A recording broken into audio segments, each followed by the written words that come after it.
Hello and welcome to episode 48 of The Gift of the Gab. I'm Ben. And I'm Tia. And we are The Gift of the Gab. Yes. All on YouTube, a BT Small Talk, waiting for you to follow. And let's get started. Let's jump right into it. Blue Therapy.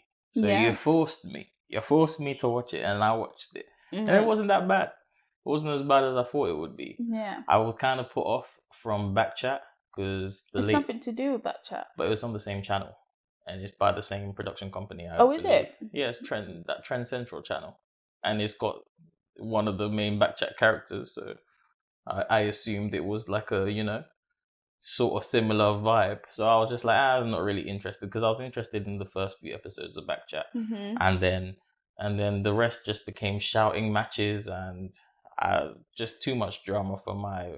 You prefer just to watch food on YouTube? Oh, I do like watching food on YouTube, but I like funny stuff as well.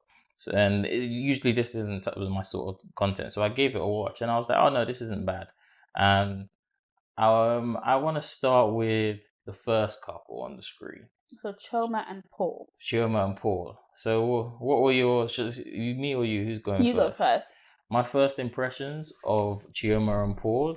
Well, Paul seems really dismissive. He's rude. And yeah, I was trying to be delicate and be civil about it. He's rude and he thinks he knows it all. And he was just talking but not actually saying much. And he was just really unnecessarily talking. But because you just want to talk so much, you don't even hear what the other person is saying.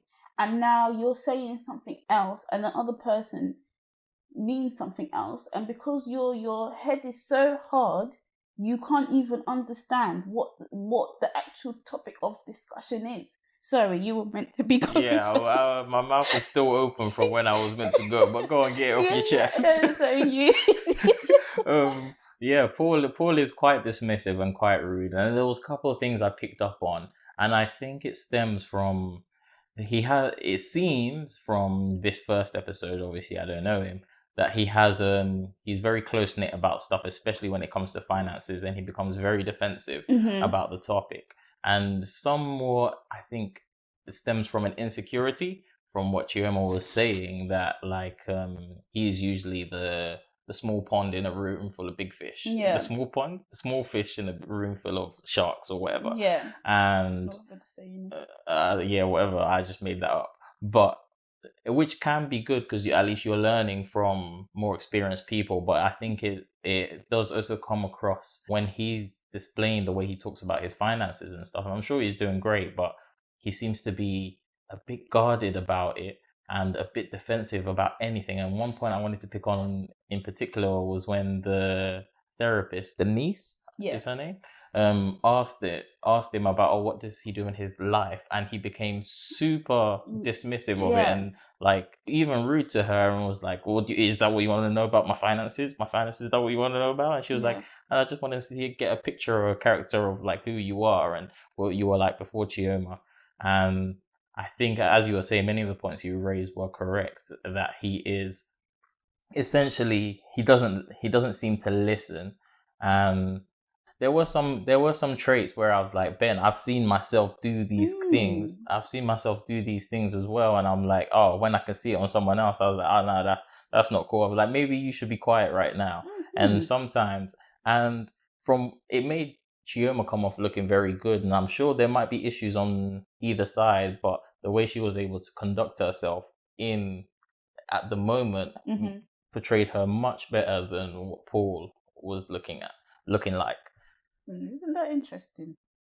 Good. I agree with what you're saying. I just think Paul was defensive about every topic, even down to, she mentioned, I think Deborah asked what hobbies do they have together, and he was like, she changes hobbies, even down to the music. She likes Wizkid, and I like Burna Boy, and that you just need to stay in the same lane or whatever. Keep the same energy. And it's like, I think that was a very important point. I'm just gonna jump in there. I think that was a very important point because I think it was sort of without them meaning it to be, it was like a metaphor for what they have going on right now. That he is very focused on one thing and not seeing how someone else's taste can change or someone else can develop as a person.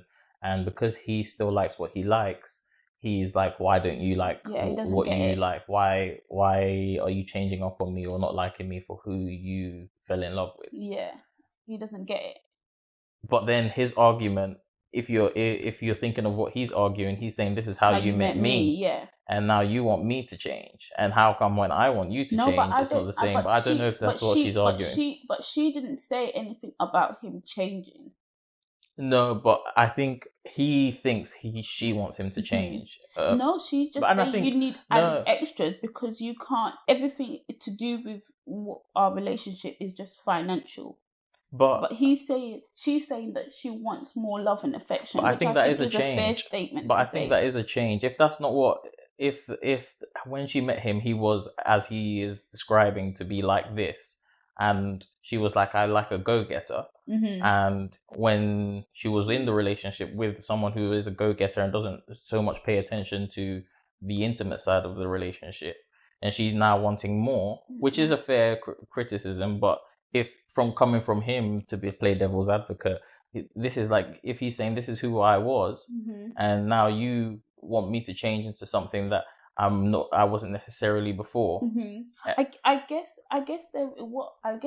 what the issue is like something in a personality, you can't require them to change because that's their personality or that's their job or that's how they make money. He can still be a go-getter, he can still be a go-getter and be for his money, like to save and whatever like that. But when you get into a relationship with someone, it can't only be that.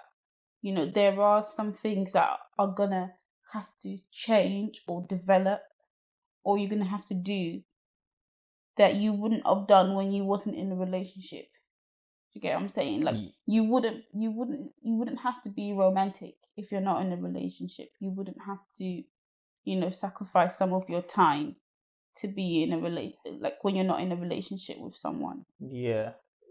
So Paul and Chioma, as I was saying, there were aspects where she knew how to speak a bit better, and the parts that of Paul, not necessarily exactly what he was saying, that I could relate to was not necessarily knowing how to word your thoughts sometimes. And it clearly showed because he came off very rude, and like, I think if you watch that again, he wouldn't be happy with his performance in that episode. I don't think so. He seems like a person that's just how he speaks to people. This also could be true. He seems like somebody who unknowingly belittles people. And how can you have an argument with someone like that? There's no, like, no wonder why she wanted to come on there, because it's just so hard to have an argument with someone who likes the sound of their own voice. This is true. I think he was quite rude to the therapist, Denise. She handled it well, but obviously she's a professional still. And I think she saw a lot of his rudeness was coming out of it. Like, it seemed like insecurity about I guess wherever he's at or what stage of his life he's in. And that showed. But on to the next couple. Or do you have any final words to say to close out? No. Yeah. On to the next couple, Deborah and Jamel. Deborah and Jamel, yeah. Do you want to go first? I think that Deborah was, I don't know, like, how much of a relationship should you be? Are you accepting of, like, for example, me, if I was to tell my friends and family? See, you're jumping straight into the meat and potatoes. Yeah. I think it depends. Like, I'm a private person. I wanna start away from the beginning, right from the beginning. Okay. From Deborah and Jamel. I think at first, Deborah was making a lot of points, and I could relate to some of them. And she was coming off okay. And I haven't actually paid attention to why she seems to be getting a lot of hate on the Shade Borough. Okay. So I've purposefully stayed off that. But at the beginning, she seemed to be coming off okay, and I think it was even when Jamil came in and he was late. I don't think he was apologetic enough for how he was. He's sorry I'm late, but he was very lackadaisical about it, as if it was just cool. And it was just like, you just wasted two people's time. And I can understand the frustration, because I'm also someone who views time very important, even if it's for something small. I don't like people keeping me up for stuff, because I get the inference that you're not really valuing my time, whether it's something small or big. So I could understand where she was coming from, because that's something that I agree. feel. And then she went off into the waters a little bit, Okay. slightly, with the comparisons. I thought that was a big no. Like, I do see where you're coming from, though. Like, because if you have a friend who, okay, by everything is the same except for what somebody is doing for you in a relationship, and you're like, even if you're not telling your friend, oh, Jamil is doing X, Y, and Z, but your friend is like, oh my God, look what James just did for me, and you're like, Jamil, look, why is James doing this? I And don't you're think- you're James is over here and you're over there, and it like, I think anyone would look at it and even just see like, oh, okay, is that what they're doing on the other side of the grass? Yeah, but to me, I'm like, okay, then get on the other side of the grass. If you comparing me to this person so much, then why are you with me? And maybe that's a defensive reaction, but I don't like the idea of the comparison, because it's not addressing the issue. And we've been on social media. We know everyone puts their best foot forward. Even your best friend might not be telling you the nitty gritty of what's going on in the relationship and telling you the lovely stuff. You see the lovely stuff. Oh, he bought me a present and he bought me this. You don't know that he just belittled her in the argument, and that's why she's getting the present. And now she's telling you about the present. And you're looking at that and looking at your guy and being like, why aren't you doing this for me, and why aren't you doing that for me? And when you mention someone else's name or start comparing people, then I think your argument of what you're originally arguing for, you start to lose credibility, and you start to lose a foot to stand on, because now you're giving the other person something to argue back against when your point originally might have been valid. No, and I do understand what you're saying. However, I think it's only human for us to see what's on the other side and think, oh, like I could have that too. I agree. And I don't know how she's voiced it or how much she's voiced it. That, okay, for example, I would like you to be more romantic. You can do this, this, and I want to pause you there before you forget. I think we do know how she's voiced it, because she's shown us how she voiced it. She voiced it by showing us she compares him literally to somebody else. That's how she voiced it. No, I mean like if she, like, previously she hasn't compared, like she just voiced it as in she said, oh, I would like you to do this. But from his reaction to it, it seemed like it was an ongoing thing. It didn't seem like this was the first occasion that she had compared him. Okay, fair enough. And I would say she has displayed how she's voiced it. And I think, yes, you are human, and humans do compare and things like that. But if you are going to compare someone to something else, I don't think you're going to get any reaction that you think will solve the problem. The problem is you want this. Instead of saying this person is doing this for someone else, do that for me too. Say you want this. Once you bring a comparison in, you're giving the other person something ammo to argue against you back, because nobody likes being compared. Because I'm sure he could turn around to her and be like, well, how come you're not like this, like my friend? And she probably wouldn't like that. Yeah, no, I see. And I don't think there is space to, yes, you can compare, and yes, you can look, and yes, you can think, oh, yes, how come this is not happening? But first of all, you have to remember that not everything happens in a vacuum, and what you see might not be what you're getting from, even when you're looking and when your friend is telling you about their relationship. And B, if you want that thing, say that you want that thing. If you go and compare, you're going to make the first person feel inferior to the other person, and it might not necessarily be your aim, but now you're doing more damage than you intended. And I think that's where she went wrong. Okay. I think that's where she went wrong, because I was like, nah, she's gone and compared. Now he's got ammo to come back at him, and can't really defend you as your lawyer. Okay. So what do you think about her telling her friends and family everything about what's going on in the relationship? So I'm also a private person. For me, I'm not the type of person who likes to blab, and I don't like people to blab about me. I understand people need an outlet to go out and say things, and there's certain stuff where you will be like, oh, okay, well, I know girls are going to talk about this or girls are going to talk about that, and but I think it's a fine balance, and it depends on the person you're with. Just because you're someone who likes to talk about your relationship and talk about other people's situation to other people doesn't necessarily mean that person likes that. And if you do that, you might end up closing off that avenue of like that trust that that person had in you to tell you things, and then you look at them thinking, why aren't you telling me things? And it's because they don't like when you go and then share it to people that you trust that they don't necessarily have that same relationship with you as you have with them. I think sometimes like you do need like an outside point of view, or you want someone to rant to. Like literally, you don't even want advice or anything, but you just want to get it off your chest. Like the person has done something that has upset you, you just want to get it off your chest, or you want to see how another person would have approached the situation to see if you were indeed in the wrong or you were actually right in the situation, and the hard-headed didn't want to hear.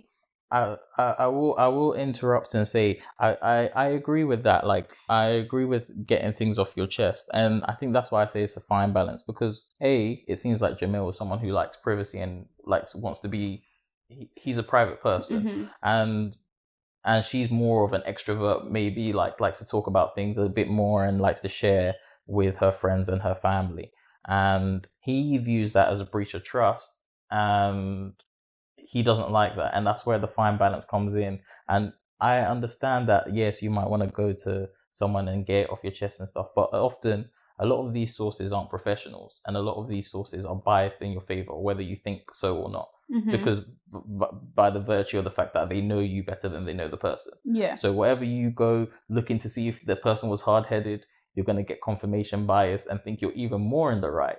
And I think what they're doing now is good, because they're coming to a third party source who doesn't know A from B. Yeah, but that's not always available to you. And I'm not saying it's always available, but I'm presenting the argument of, I think you have to balance it with, okay, what does this person like and what does this person not like as well. I think that the fine balance is how much you're saying and Yeah. what you're saying. I don't think, oh, you shouldn't do it at all because the other person doesn't like. But that's not like what I'm saying either. Like you have to take into consideration that the other person, maybe your partner, doesn't like being the business being told, and so you shouldn't do it. But I'm saying the fine balance for me would be maybe how much you're saying or what you're actually talking about. Because, for example, he said she discussed the information that he told her about his mum and their flaky relationship. I think that's how he described it. With her friend Mansa, and he didn't like that. But her argument was saying how their relationship affected her. Yeah, I understand, and that's not necessarily what I was saying. I think you got the wrong end of my stick. I'm not saying that that it's necessarily bad for her to share things in her own life, because I understand everyone is different. Although maybe he doesn't feel the need to share things about her privately, she might feel the need. But I'm also saying that actions come with consequences, and if someone doesn't like something, you might inadvertently make them a bit more close to you, and it's not necessarily now you can't share anything, but that is also a risk that we are seeing with displayed with them two, where she has shared something that he doesn't like, and I don't think he's going to feel as comfortable sharing more things with her, because there's this, he doesn't like it, and it's not necessarily right that like telling her to, oh no, you can't talk about me here, this, there, and the other, but it does create an issue. And I think that's what I was saying. I think it is nice to have a third party, and I understand that's not always the case in that situation, but it's like a balancing game of, okay, sharing this and also taking into consideration this, and at least making them feel like maybe being open to them about it, or just trying to come to a compromise with them about it. Because if you just say, "Oh, I'm going to do what I want," and then they do what they want, the person is not going to end up sharing at all, and then you're not going to have nothing to talk about. Yeah, but that's what I'm saying. That's where the balance is. Yeah. How much you're saying or what you're saying it, and who you're saying it to. You can't be going to like relationship issues with a person that hates your partner or whatever. But that's what you are determining, that parameter. That you, in this scenario, it doesn't seem like he's determined that parameter. He said he didn't like that what was done there. Like, he didn't like her sharing that with this outside source. If you are stepping into her shoes and being like, well, I wasn't sharing it with someone who didn't like you, and I was just sharing it with someone who I'm close with, you're dismissing what he's saying. I don't think the therapist would be asking her to stop sharing it with her friend, but to listen, because otherwise this is going to create a bigger issue in the future. But you also have to take on board what I'm saying as well. Yeah, he has to take on board what she's saying. And that's all I'm saying. In this situation with Jamel and Deborah, they just need to have an open conversation. He needs to explain what he doesn't like about it. She needs to explain why she feels it's relevant to her, in order to come to a compromise so that they can both move forward, whichever that way is. It's not necessarily going to be a perfect thing, because they're in two completely opposite sides in this situation. One doesn't like, one likes. So they're going to have to come to a compromise on both sides and see what is relevant to them. Having Deborah there to work through this issue is what they need. And I know it's not going to be available to everybody or something, but some things you have to make time for. Like, if the issue is that serious, you got to make time for it. Yeah. And both people are going to have to make compromises in Deborah and Jamel's facts, and actually step out of their shoe and see that, oh, just because you want to do something, it's not necessarily a thing. And also understand that at the end of the day, the source of the source of the problem is coming from both of you. It's not just one person. And you both are going to have to step up and address it, and put your biases aside of whether you're right or whether you're wrong, and see how you can address it. But I think it is a delicate thing. Maybe I place more emphasis on sharing a bit more, because that's where I'm more aligned to. And you're more like Jamel, and I'm more. I wouldn't say I'm like Deborah, but I'm more so like Deborah in this situation. Yeah, I can see us drawing conclusions. But then what I want to bring it back to is that it depends what you're sharing as well, because it seems she's sharing every nook and cranny. It seems like from this conversation she's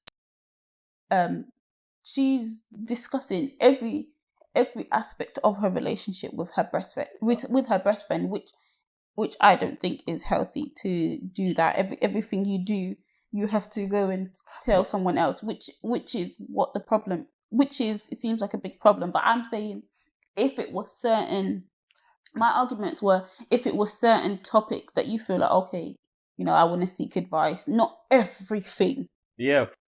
But talking about couples, another couple that has been in the social media light is Porsha Williams and her new fiance, Simon. I don't know his surname. Give a little background for those of us. Yes, so for those of you who don't know who Porsha Williams is, she's actually the daughter her of granddad. I know her family are famous activists. Yes. Who's her? Oh, we looked this up as well ages ago for another. Yeah, podcast. I just know her family are famous activists, but I believe her granddad walked beside Martin Luther King. Don't quote me, but it was something like that. Anyways, she's also on Real Housewives of Atlanta. There we go. In the most recent season, Falynn was introduced to the housewives as Porsha's friend, or actually a friend of Porsha's. So it was more to do with Simon being equated with Dennis, who is Porsha's baby daddy. You're going to have to run that back. Simon. So who's Simon?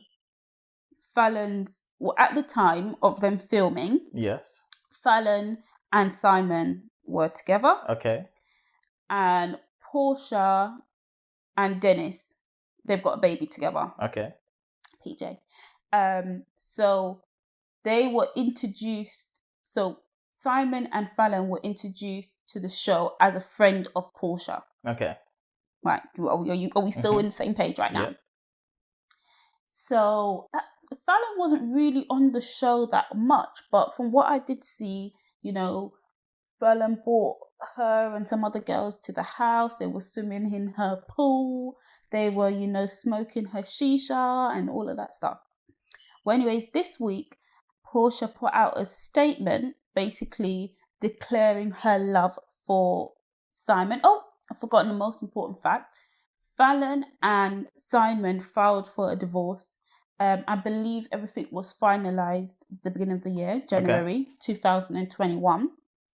Right, so I'll bring it back. So this week, Porsha put out a statement on her Instagram, basically, hashtag love wins, that she's now in love. It's been a short relationship of a month. Yeah. And she's deeply in love with Simon, her African bae. He's also rich. I don't know how rich, but he's rich. Not that matters, or it does, I don't know. Yeah, they've been in a relationship for a month and, they're engaged. She didn't have anything to do with the divorce with Falynn back in January. They weren't talking at that time. Wait, they've been together for a month and they're engaged? Yes. Okay. She didn't have anything to do with the divorce. That's not when they started connecting. They didn't start connecting until a month ago. Her, Simon and Denise are, in cahoots basically, and they're willing to make this family flourish, both being they're gonna have a relationship with, obviously one is the kid, co-parenting, that was the word I was looking for, thank you. Yes, so that is the quick rundown. So where does the drama kick in? Is it because they think that she broke up their relationship? No, the drama kicks in because she was introduced to the Real Housewives of Atlanta as Porsha's friend. Yeah. They've kiki, they've been... And now Porsha's with her ex-husband. Right. Oh, okay. Some people are even speculating that Porsha might be pregnant already. They said that she looks like she looks pregnant. I don't know how true that is. So what do you think of this situation? It sounds like a whole mess. If that is her friend, it seems he could have made better choices. I know love is love, but generally there's a lot of people, you don't have to go after your friend's husband, or ex-husband, even still. And I know you don't have a claim over everyone for life, but there is certain you gotta be respectful of friends too. And me personally, I don't think I would do that. She said in her statement they are not friends. Okay, well, not friends now or before? No, Falynn and I are not friends. But that's what she's written. But that is present talking. I need to know we're never friends. So let me explain this to you. So this is not a thought that I'm coming in at or I've thought of. However, Nene Leakes and Tammy Roman. So Nene was one of the original cast members of Real Housewives of Atlanta. She's now left the show. And Tammy, she's on Basketball Wives. I don't know which franchise. She's no longer in her show. But they both basically did an interview or a video this week explaining a gateway into introducing new members into the show is saying, oh, this is a friend of this member. So she was saying, for example, Tammy was saying, for example, they would say, oh, this is Jackie's friend. And in Basketball Wives, Jackie would always be like, oh, I don't know her. But they make it seem like you've known this person for a while. And in actual reality, when they've brought this person to the set, this is the first time you're meeting them along with the other cast members. So you're saying it's just for TV, the friend introduction? Yeah. Okay, well then they weren't friends, so I can't really hold that against her. It's just another person. No, but then the thing, what everyone is saying is that okay, even though you say that you guys are not friends, she introduced you to her husband. She brought you to the house. She allowed you to smoke her hookah, shisha, or whatever, swam in her pool and whatever like that. But still, they're not friends. They're not friends. They're not friends. This is You just might like introduce someone on the street to this person, and then Yeah. when you break up, they might be with that person later. They didn't really owe you that.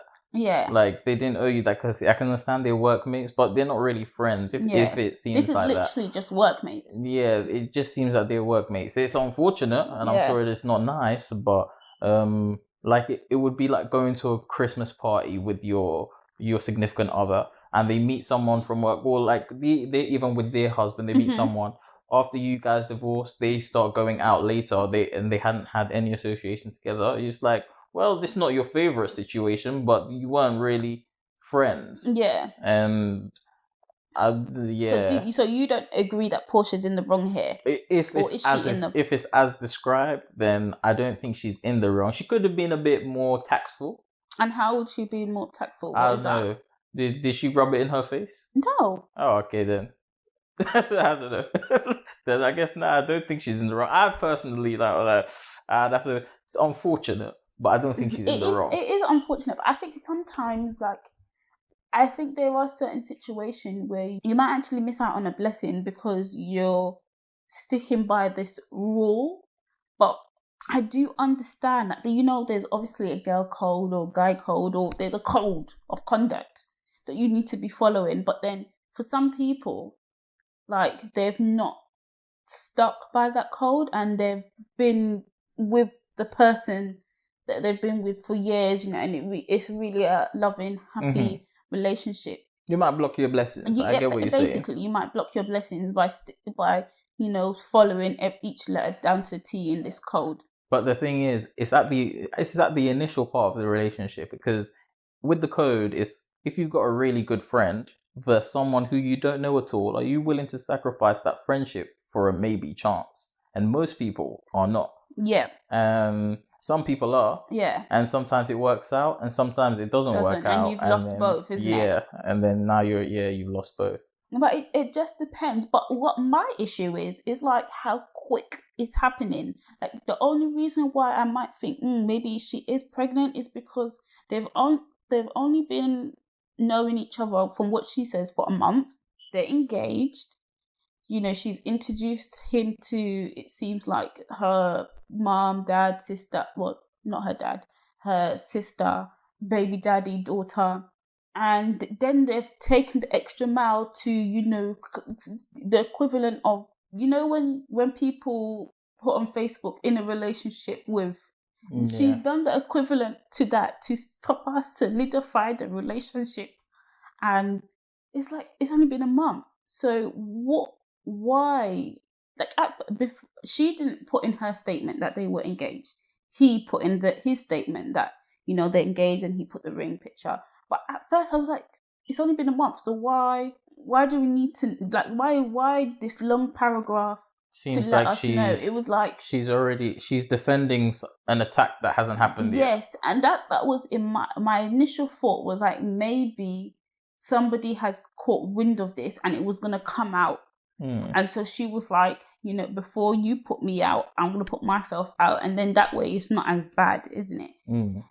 That's what it seemed like to me. Or the fact that maybe she is pregnant, I don't know, and she needs to correct this now before it comes out and it's speculation that she's been with him, because he's only recently divorced.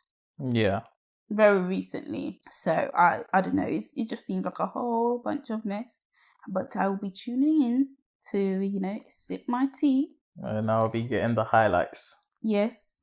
Well, let's go ahead and give one person some advice. Let's end with a little bit of advice for our people, courtesy of 6 Brown Chicks. Yeah. I'll go with this one. My fiance, 3 years, and I are black. His best friend is Irish, and we connected. My 4-month-old daughter is biracial. My fiance is suspicious. I pray for her to get darker. Jesus. To save my relationship, but it's not happening. Her dad ghosted and moved back to the UK. Advice. What? So she cheated. So she said everything but I cheated Yes. with the Irish best friend. Yes. Do you see how she worded that to try and make herself look better? Yeah, you just need to be honest. You need to be cheated with the honest. Irish best friend, otherwise you wouldn't have needed to. Because at first I was like, why do we need to know that she's black? First of all, depending especially how dark he is not going to fall for that when his baby is looking mixed race. But I tell you what, I've been rewatching my paternity court, my Judge Leaks. Judge Lakes? Oh no, that's what you just said, Nene Leaks. Oh my God, how have I forgotten? Lauren Lake? Yeah, it is Lake. Judge Lauren Lake. Or what did I say? Leaks. I mixed her up. Or maybe Leaks, I don't know. Oh my gosh, I'm butchering her name. Anyways, paternity court judge. Let's move on swiftly. Then let's speak at the awards. That was travesty. And some children do come out lighter. They do. I have seen it where I'm like, he is not the father. This baby is too light. No, you're right. They do. He is the father, and it's like, how? Yeah. How did science produce this? Do you know what I mean? Like, you're dark, he's dark, the baby's light. Like, it's just not comprehending in my head. But if he has suspicions about that person, I think then it's going to be confirmed. Yes. If the baby significantly doesn't match up. And I understand. And I tell you when it will be double confirmed if they were to have, like, another kid. And the other kid both like is completely dark. different. And I understand that. It's what happened sometimes, the mix doesn't always happen and produce the color you're expecting. Yes. Maybe that's why whichever one of the royals was asking. But yeah, I think you need to be honest. First of all, you're gonna lie to your daughter as well and pretend that's her dad. Some people do when you're watching this paternity court. Yeah, that's not on. Some mothers take it to the grave. Yeah, that's not on. And then you're gonna lie to your fiance as well, and you're gonna mislead. And it's gonna what's done in the dark shall come to the light. It's gonna mislead him. It's gonna mislead him or something, or there's gonna be some situation where, like, even people have found out on Ancestry.com. Jesus, can you God forbid, she develops something. And she needs, like, a kidney. No, and it's like they test, like, let's say she has kidney, whatever, failure. She needs kidney and they're testing and they test it. Matches. It should be the mum or the dad has the same blood type, right? Oh, the blood type, I believe so. As the kid. Like, I forgot how blood types. No, there is some. I know from my paternity court that there is something. I don't know if it's exactly kidneys or something. There is something where they test the mother, like they need to have like extra blood. So the mom should have the same blood type as the kid. The mom didn't. So they test the dad, and the dad doesn't have the same blood type, and that therefore means that one of the parents is not the actual parent when it's not going to be the mom. Yeah, and that's how they found out that you cheated on me because they don't have the same blood type or something along those lines. Yeah. Be honest. That is my advice to you. Be honest. Own that you're not a great person. You were busting it open. Yeah, you were. It wasn't your that's your the best only day, was thing. it? Like some people, like again, my paternity court, they like, oh, he was doing me and I was doing him, but you're doing you, created a child, and now you don't know who the baby daddy is. Yeah. And you have no idea. At least she has an idea. It's the Irish man who's gone to the UK. Ireland. Can they slap you on child support if you're in another country and you're like a citizen of another country? I don't know. Because I know over there, like, they can dock your pay and stuff like that. Yeah. But I don't know if that can work over here like that. Like, if an American judge can be like, no, dock his pay from England. I don't know, because I don't know how child support works in England either. Neither do I. Do we be docking pay? I don't think they dock pay. I don't know though. I'm not 100%. I feel like you have to pay it, and then if you don't, you can get in trouble. It doesn't just come out of your pay. I have no idea. That's my assumption. Because over there, it seems like they can just take it straight from your pay like tax. I know that, like, when the mum applies for child support, or whoever applies for child support, the dad has 3 chances of coming to take a DNA test, and if he doesn't, so even if there was multiple men, and let's say the other 2 men took the DNA test, they're determined not to be the dad.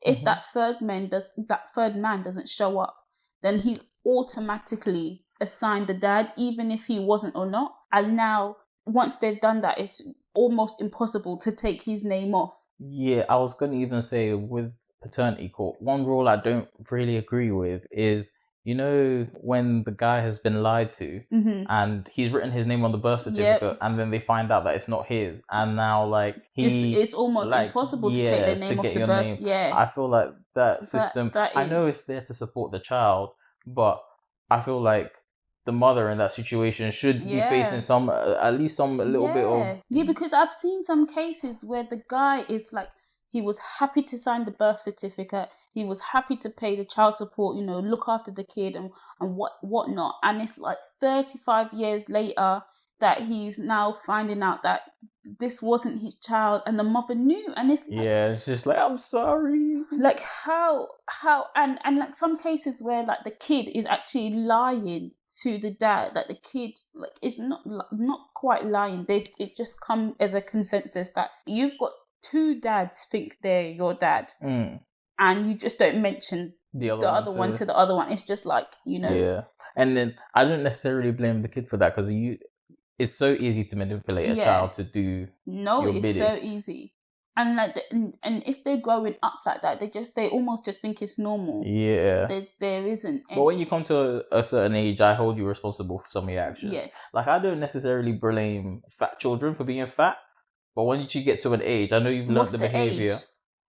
I don't know what the age is, but once you're like an adult, like, you know the difference between, but I will say that it is harder if you've been fat all your life to lose the weight, and your parents have done you a disservice necessarily, and like the extremely obese children. But at some point, I guess the parents are still somewhat responsible. To tell you what it is, it's like, I guess what you're trying to say is, up until, I would say, maybe 18, you're not really in control of what you're eating. I say 18 because most children leave for uni at that age, right? Yeah, the groceries that come into the house. Yeah, exactly. So really, you see it and you eat it, because I know when I was a child, other than my £10 I was getting a week for my dinner money. How rich? my dinner money.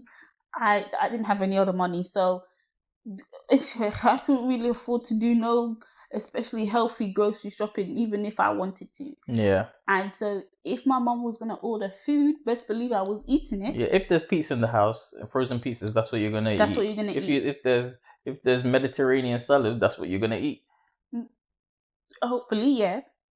Yeah, well, more is likely, that what's more likely, most yeah. likely, most likely, yeah. If you grow up on, if you grow up on whatever you grow up on is what you're gonna eat mainly, and if you get used to something, you're gonna eat, and that cycle is harder to break even when you're an adult, because you've been doing it for the past 18 years. Doing it, So I guess I can't necessarily blame them, although I do put some responsibility. No, you can. At a certain age, you can. You can, but I also have to take into effect that you are choosing to pay for these foods and still put it into your mouth. Because if you say you can't blame I can't, there's not like blame so many other scenarios that you can say, oh, I can't really blame them because this is their childhood. It's not even that I can't be like, it's not that I can't blame them at all. It's just that I can't fully blame them. I still have to say that your parents did you wrong. Although you have the choice, maybe even 95% is your fault now. But like, compared to someone who didn't have that, like, I understand that they're working against the harder, because you can't just erase 18 years overnight. And even how to cook it, and we're not, and I don't even think we're saying like junk food, like people ordering junk food and stuff like that, because there are people who, like, their parents will cook a home cooked meal, but their home cooked meal will be stuffed with butter, you know, oil, fried, ghee. I don't even know what else. Like, I need to try ghee. I hear ghee is fire. Ghee is fire on them bones because it will be adding the extra pounds. Okay. Like just the certain stuff. So when they're learning how to cook, they're like, yes, I can cook. And all the stuff that they're cooking is like that. Even for example, they say, oh yeah, I eat broccoli, I eat this. And they add a whole bunch of salt and butter. Broccoli is the feature. Yeah. And really, or even like, for example, Americans eat, what is that? Candied yam, which is basically sweet potato. But that is a dessert. Yeah, that is a dessert. When I've seen it, I was like, whoa. that is basically sugar and butter. Is that what they put? Sugar and butter? Sugar, butter. Cook it up. And marshmallows. Marshmallows in itself is an unhealthy snack. But they have that as a side. Yeah. As a side. That's a dessert. You know what? They make it taste better. I've never had it, but that looked like a dessert when I was looking nice, at it. It does look nice, though. It does look Don't get me wrong. It looks tasty. Yeah. But to eat that, I can see why. Yeah.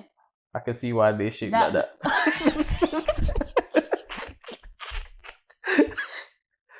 But yeah, I don't even know how we got here. Me neither. I'm just letting it run today. Yeah. But make it taste better. Yeah, we really let it run today. That was, but it does make it taste better. Well, if you've enjoyed this, you were complaining, some of you listeners, that we were doing short episodes, so we hit you with a long one. Yes. So if you've enjoyed that, leave a thumbs up, comment, follow us on BT at BT Small Talk on all social media, and let us know what you want to hear. Next episode. Yes, and also let us know what you thought of the blue therapy. Blue therapy. Blue therapy. We'll be watching episode 2. Did you think that Paul was as rude as we thought? Because I thought he was just damn right disrespectful. Yeah. Also, do you think that I forgot her name. Denise. Denise was. Oh no, Deborah and Jamel. Deborah was right to be telling her friend Manalak.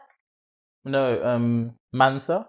Wow, where did I get Manalak from? I don't know. From Aaliyah J. Menelik. Yeah, that's where you got it from. What was her name? Mansa. I think like Mansa or something. Do you think that Deborah was right to be telling Mansa all her problems, in and out? Because basically Mansa knows everything about in, out, shake it all about. And also, do you think it's right to compare openly to someone that you should be more like this person? Because I think it's all right to compare, but sometimes the comparison needs to be in your head. Yeah. Maybe you just need to just say what you said. Say what you want instead of the comparison part. That's what I'm saying. I don't think it's ever okay to name the person, but you should just say what you want. Because if once you name it, you've opened a can of worms. No, it depends what it is.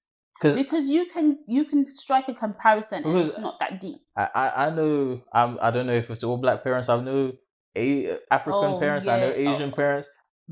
My mom. This person get an A. My mom never did that. You need to. Why? So why didn't you get an A? Yeah. Now when you say it like that, and it's like when instead of saying you want me to get an A, and now you've compared me, it's like, well, I'm gonna fail. Yeah, but I that's where mine's coming from. I don't agree with the comparison, and I don't even agree with even the whole statement. I don't agree with. But like, okay, you said, oh, you got a C, and you're like, oh, why did you get a C?